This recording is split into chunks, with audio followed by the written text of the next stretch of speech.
ဟုတ်တယ် reading technique in order questions ပေါ့နော်ဆိုတော့ဒီချရိုမှာ steps တွေဘယ်နှခုရှိလဲ in order မေးခွန်းတွေကိုဖြေဖို့အတွက် how many steps do we have four okay very good ၄ဆင့်ရှိပါတယ်ဆိုတော့ number 1အဆင့်ကိုကြည့်ရအောင် identify the keywords okay ချရိုကတဲ့ keywords လေးတွေကို identify လုပ်ရပါမယ်တဲ့ okay အဲ့ဒါဘာလို့ဆိုလိုတာလဲဆိုရင်အခု in order မေးခွန်းဆိုပြီးတော့တွေ့ပြီဆိုတာ ਨੇ အရင်ဆုံးညီမလေးတို့ကအဲ့ဒီ in order မေးခွန်းလေးတွေက keywords တွေကိုလိုက်ပြီးတော့တားမယ်သို့မဟုတ်ဝိုင်းမယ်ပေါ့နော်ကိုယ်အဆင်ပြေသလိုတားတက်ရင်တားဝိုင်းတက်တယ်ဆိုရင်ဝိုင်းတဲ့အချင်းရှိရဆိုရင်ဝိုင်းမယ်ပေါ့နော် identify လုပ်မယ်ဆိုအဲ့ keyword လေးတွေကိုတချို့ကလိုက်ရှာမယ် okay first step မှာ keyword တွေကိုလိုက်ရှာလိုက်မယ် and then နံပါတ်2ကဘာလုပ်ရမလဲလေကြည့်ကြည့်ပါဦး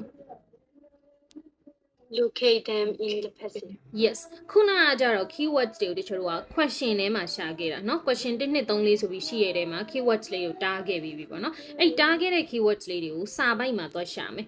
နော်သူတို့ကိုစာပိုက်ထဲမှာ locate သွားလုပ်မယ် locate လုပ်ပြီးလို့ keywords တွေ့ပြီဆိုတာနဲ့ number 3အဆင့်မှာဘာလုပ်ရမလဲ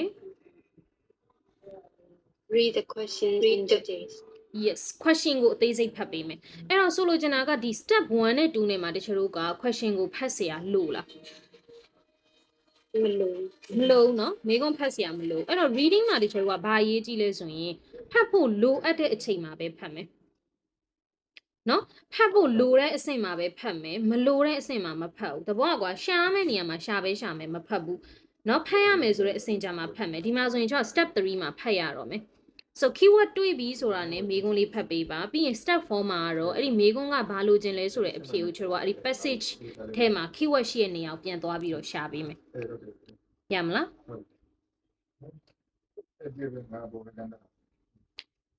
ဒီ၄စင်ထဲမှာညီမလေးတို့မရှင်းတာရှိလား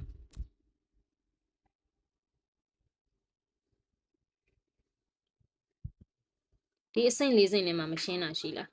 မရှိပါမရှိဘူးเนาะ okay အဲ့ဆိုရင်တချို့တို့ကဒီဟာကို apply လုပ်ကြည့်မယ်เนาะအခုတခါတည်းပဲဒီအဆင့်၄ဆင့်ကို apply လုပ်ပါမယ်ဆိုတော့ညီမလေးတို့က how tennis rackets have changed ဆိုတဲ့ passage လေးကိုကြည့်နေတယ်ဟုတ်အခုတချို့တို့မေးခွန်းလေးတွေကိုစကြည့်အောင်เนาะ question ကိုစကြည့်မယ်ဒီ steps ကိုတော့တခြားဒီမှာပြထားမှာပေါ့เนาะကြည့်လို့ရအောင်လို့